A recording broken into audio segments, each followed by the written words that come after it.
Araw sa inyong lahat, mga minamahal po naming mga mag-aaral o nasaan pa po kayo naroroon ngayon, binabati po namin kayo ng mapagpalang araw.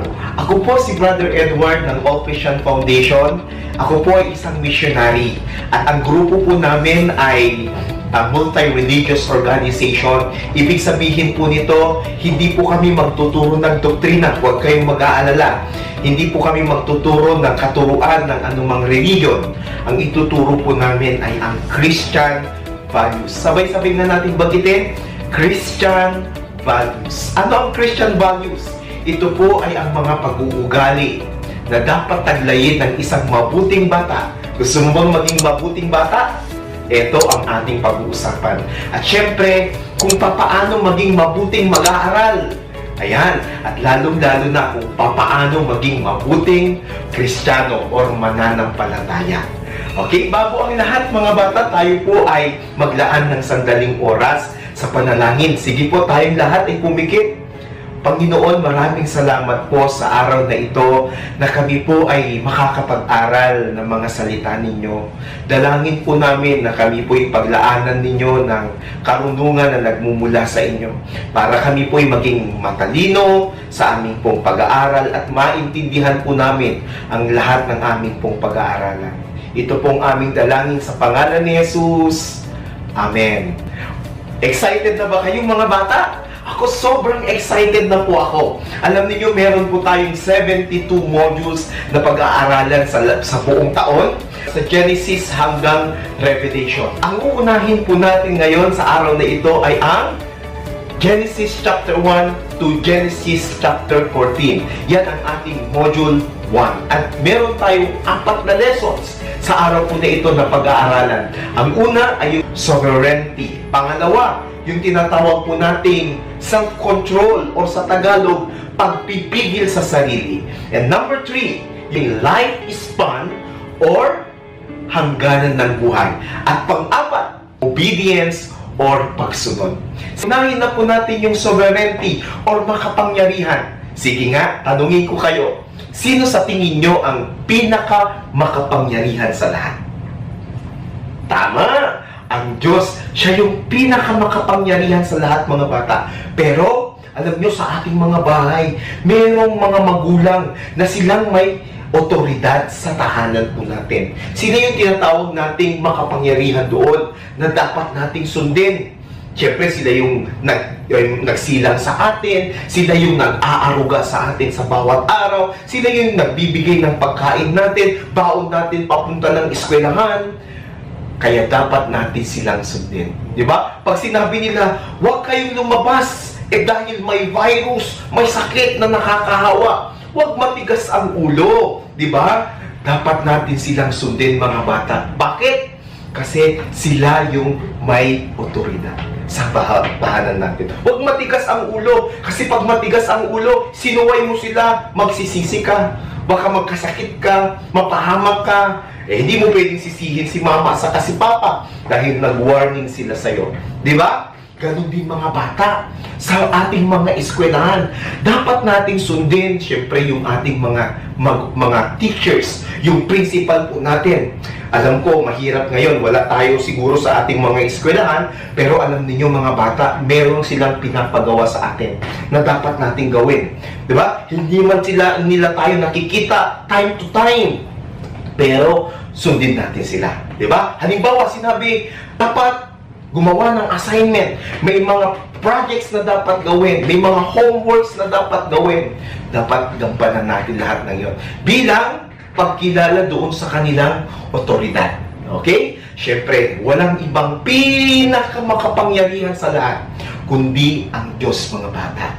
Bakit? Siya ang may likha ng lahat ng bagay sa mundo. Gusto nating patunayan? Basahin po natin ng sabay-sabay ang sinasabi ng Biblia. God created the heaven and the earth and everything in it. and He made human in His own image and likeness. This show not only the wonders how He created the world and His authority over humanity, but His deep love for all His creation. Wonderful. Kamangha-mangha ang Diyos, mga bata. Alam niyo kung bakit? Kasi lahat ng mga bagay na nakikita mo sa mundong ito, puno, hayop, bundok, karagatan, lahat ng yan, mga bata, ginawa ng Diyos. Pero, sa lahat ng kanyang nilikha, ang pinaka-espesyal ay ang tao. Very good. Sabihin mo nga sa katabi mo, you are special. Kamangha-mangha ka. Bakit? Kung nasabing kamangha-mangha ka, kasi nilikha ka ng Diyos ayon sa larawan at wangis ng Panginoon. Wow! May mga iba, sabi nila, galing ka daw sa unggoy. Naku, ikaw ba gusto mong unggoy, mga bata? Tignan mo kayo unggoy, ganyan. Ganyan ang unggoy, mga bata. Ingat, manalamin ka. Pumunta ka sa salamin, mukha ka ganito, itsura mo ba? Hindi. Napakaganda mo, napakagwapo mo. Bakit? Dahil ginawa ka ng Diyos na kamukha niya. Okay, sabihin mo nga sa katabi mo, kamukha ka ng Diyos. Kaya huwag tayong mambubuli, mga bata, ha? Stop bullying, huwag kang mangungutya, kasi ang kinukutya mo, walang iba kundi ang Diyos. Nakakakinig at nakakakita sa atin.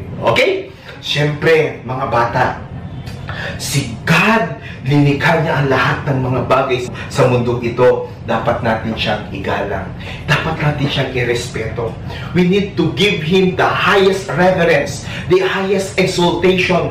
We need to worship the Lord and always thank Him. Diba? Pasalamatan natin siya sa lahat ng ginigay niya. Yung dagat, para sa atin yan. Yung tubig, yung bundok, yung mga halaman, para sa mga minamahal ng Diyos. Naintindihan po natin? Gamitin natin ng maayos. Ingatan naman natin, huwag nating sirain yung nilikha ng Diyos, mga bata.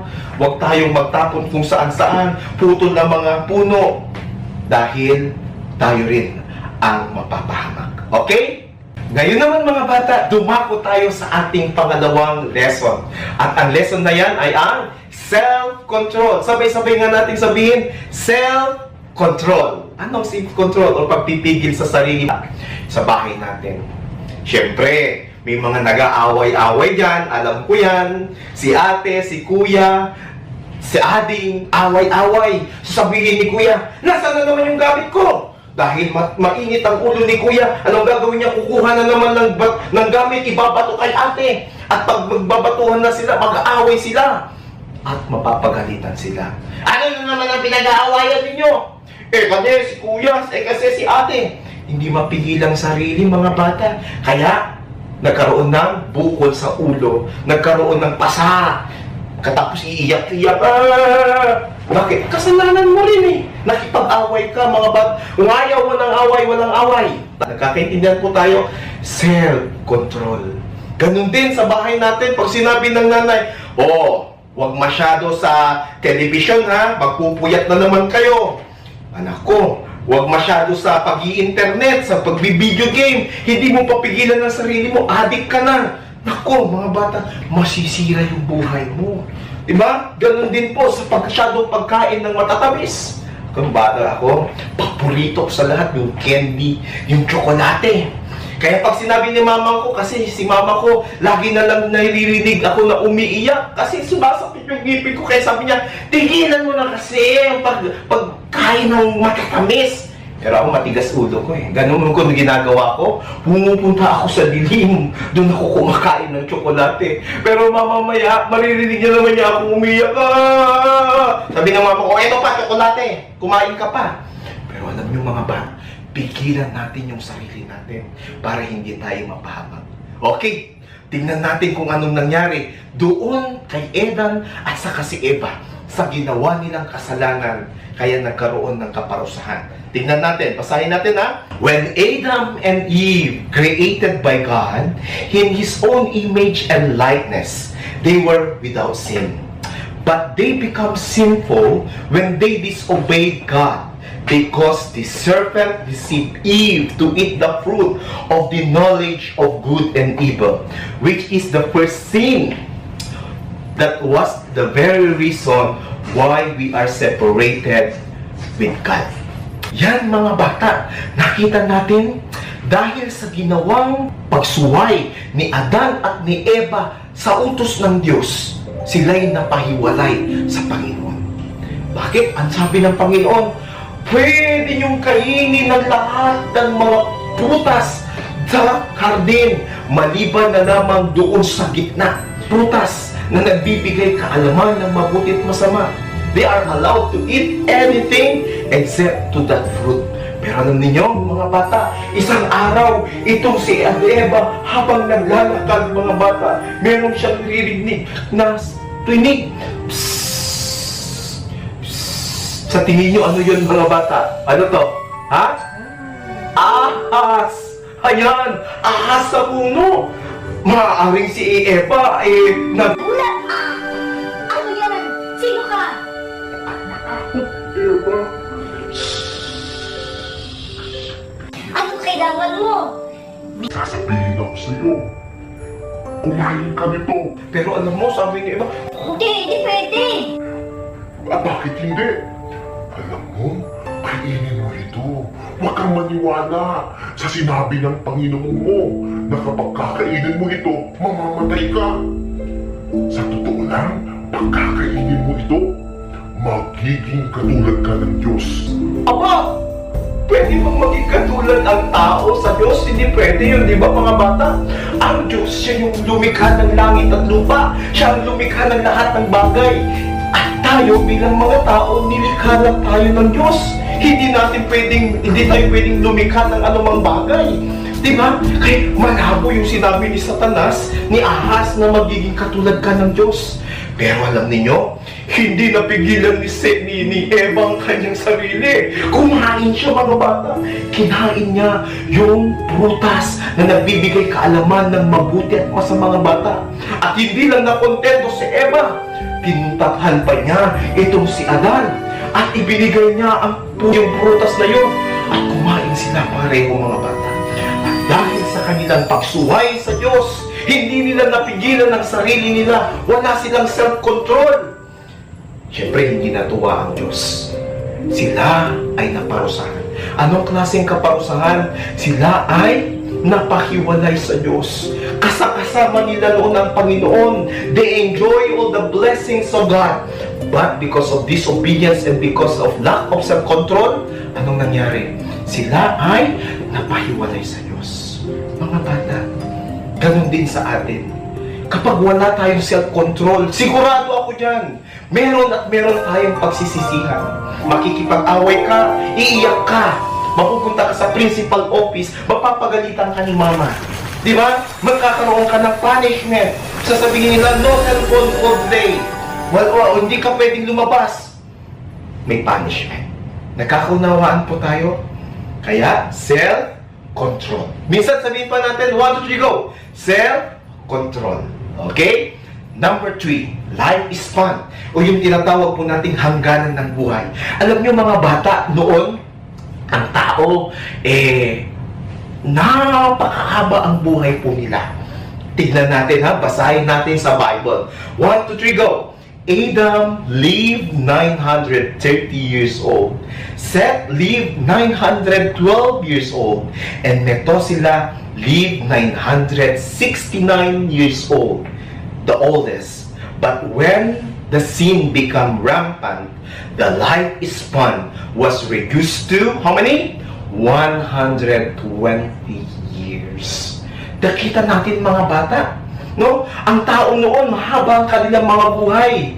Umaabot sa 969. Si Methuselah, umabot ang kanyang buhay sa ganon. Pero dahil dumating ang kasalanan, naging matigas ang ulo ng tao. Hindi nila sinunod ang utos ng Diyos. Naging makasarili ang tao. Ano nangyari?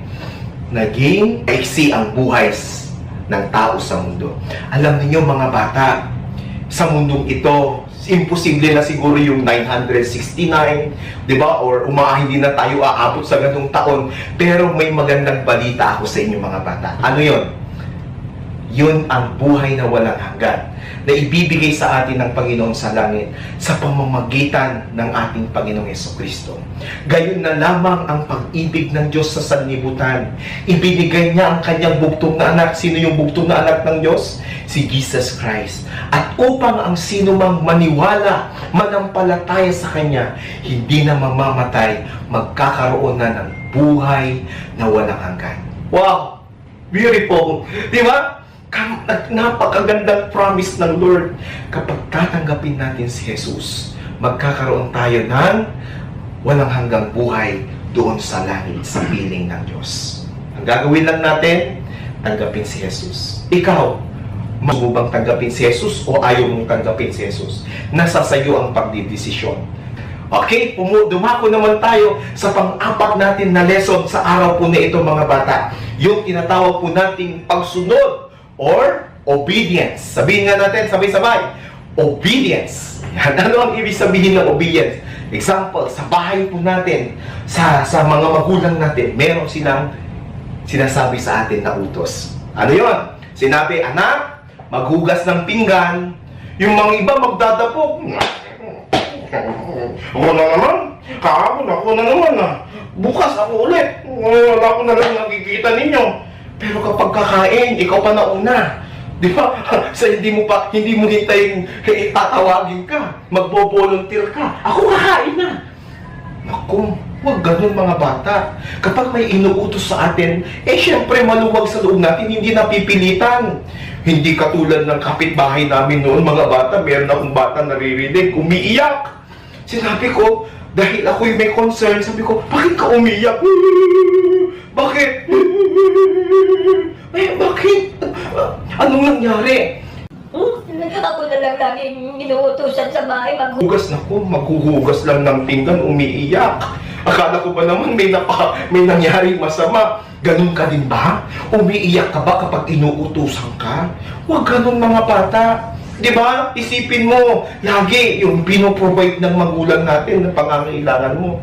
Bilang pagganti, pagpapasalamat sa kanila, sumunod tayo sa utos nila. Hindi naman tayo mahihirapan dun eh. Matututo tayo. Di ba? Tayo din ang magbe-benefits nun. Gusto mo ba lumaki ka walang alam sa buhay? Gusto mo ba pagdating ng araw, hahanapin mo pa si mama mo, magluluto para sa'yo, maglalaba ng damit mo para sa'yo? Hindi naman pwede ganon, di ba? Kaya mga bata, sumunod tayo. Alam mo ba, kapag tayo susunod, merong promise si Lord. Sabi ng Bible, mga anak, sundin mo ang iyong mga magulang. Ikaw ay giginhawa at hahaba ang iyong buhay sa mundo. Gusto mo ba yun? Giginhawa at hahaba ang iyong buhay sa mundo kapag susunod tayo sa magulang natin. Nagkakaunawaan po tayo? Okay, ganun din sa ating mga teachers. Dapat sumunod tayo sa kanila. Diba? Kung ano man ang sinasabi nila, na assignment natin, projects natin, homeworks natin, dapat nating sundin mga bata. Huwag mong ipasa sa iba. Yung mga iba marunong magpasa eh. Parang basketball. Alam mo yung basketball? Passing the ball. Kaya mo nang i-shoot. Ipapasa mo pa sa iba. Huwag ganun. Katulad sa akin mga bata. Alam mo nung bata ako, isang araw, sinabi ng teacher ko, Eduardo, nasaan ang assignment mo? Ikaw lang walang assignment ah. Sabi ko, ma'am, wala po kasi akong assignment kasi, bakit? Kasi po, maaga pong natulog si mama ko. Kung bakit natulog si mama mo? Hindi po niya nagawa yung assignment ko. Naku, pinagalitan ako. Alam niyo hindi pwede yung ganun mga bata. Di ba? Kung ikaw ang gagawa ng assignment, ikaw ang dapat gumawa. Huwag mong ibigay sa iba. Okay? Ganun din sa Diyos. Ano yung mga dapat nating sundin mga bata? Siyempre, sabi ng Panginoon, dapat tayong magbasa ng Bible natin. We need to always read our Bible.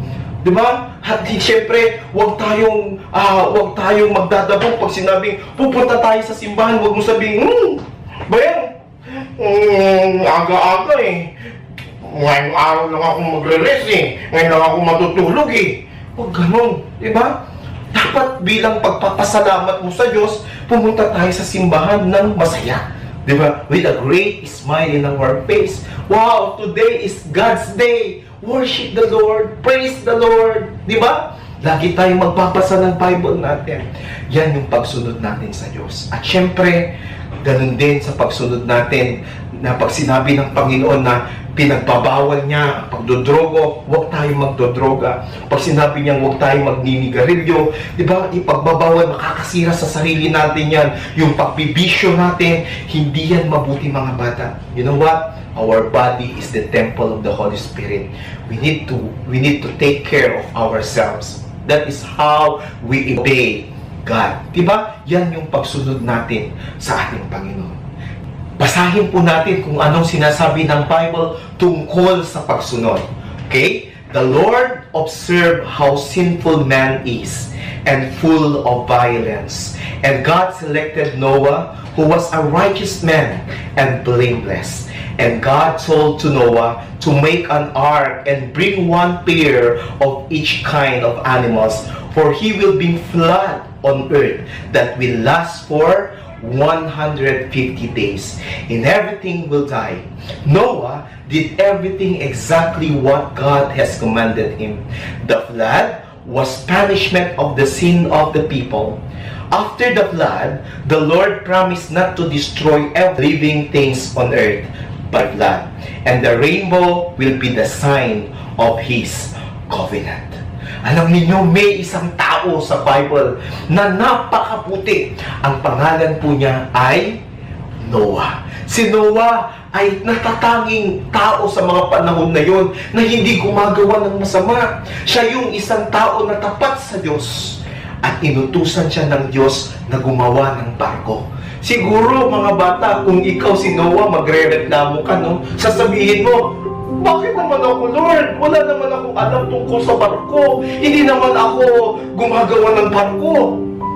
Pero alam niyo si Noah, sumunod sa Diyos nang walang pag-aalinlangan. Ginawa niya kung anong sabi ng Panginoong Diyos. Lahat ng detalye tungkol sa barko, mga bata, talagang eksakto ginawa ni Noah. Yan yung pagsunod. At hindi lang yun, inutusan din siya ng Diyos na magdala ng mga hayop, one pair each. Siguro maaaring may dinala siya, mga baka, o kambing, o baboy, di ba? Maaaring may aso, at iba't iba pang uri ng mga hayop, mga bata. Dinala niya doon sa barko. Oo. Pero alam niyo, may yung mga tao, sinabihan ni Noah na magsisi sa kanilang kasalanan, ayaw sumunod. Buti pa yung mga hayop sumunod kay Noah. Pero alam niyo, itong mga tao, ayaw, matigas ang ulo. Kaya, anong nangyari? Dumating ang malakas mga bata. At ang lakas na ito tumagal sa 40 days and 40 nights. Sa tingin niyo, anong mangyayari kapag uulan ng 40 days and 40 nights? Sigurado yan. Baha, mga bata. Pero alam ninyo, ang mga tao, bagaman siguro nagsisi na sila, hindi na pwede. Kasi hiyaw nilang sumunod sa Diyos noong sinabihan sila na magsisi. Kaya ikaw, bago mahuli ang lahat, makinig ka na sa Diyos. Magsisi ka na sa kasalanan mo. Di ba? Magsisi ka na. Dapat itigil mo na kung ano hindi maganda pag-uugaling meron ka o ginagawa mo. Kasi pagdating ng araw, di ba? Magsisisi tayo, Lord, wag muna. Hindi pwede yung ano. Di ba?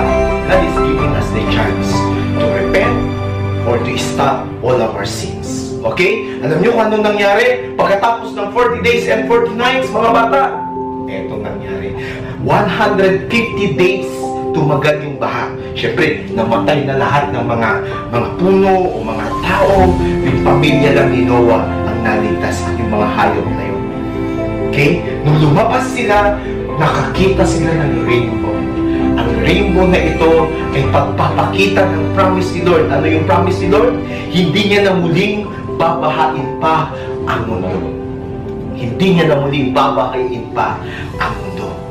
Kaya kapag nakakita tayo ng bahagahari o rainbow, di ba? Ito yung promise ni God kay Noah. Di ba napakaganda yung story ni Noah, mga bata? Dahil sa pagsunod niya, siya'y naligtas. Pero ang mga tao, hindi sila sumunod sa Diyos, kaya sila napahamak. Mamili ka. Gusto mo ba na maligtas o gusto mo bang mapahamak ang buhay mo? Choice is yours. Okay? So yan yung ating mga lesson sa araw na ito, mga bata, ha? Tandaan na natin yung 4. Recite nga natin. 1, 2, 3, go! Sovereignty, makapangyarihan. Pangalawa, pagpipigil sa sarili. Pangatlo, hangganan ng buhay or life span. And number 4, obedience. Mga bata, alin sa mga lessons na ito ang natutunan mo? May natutunan ka ba dito?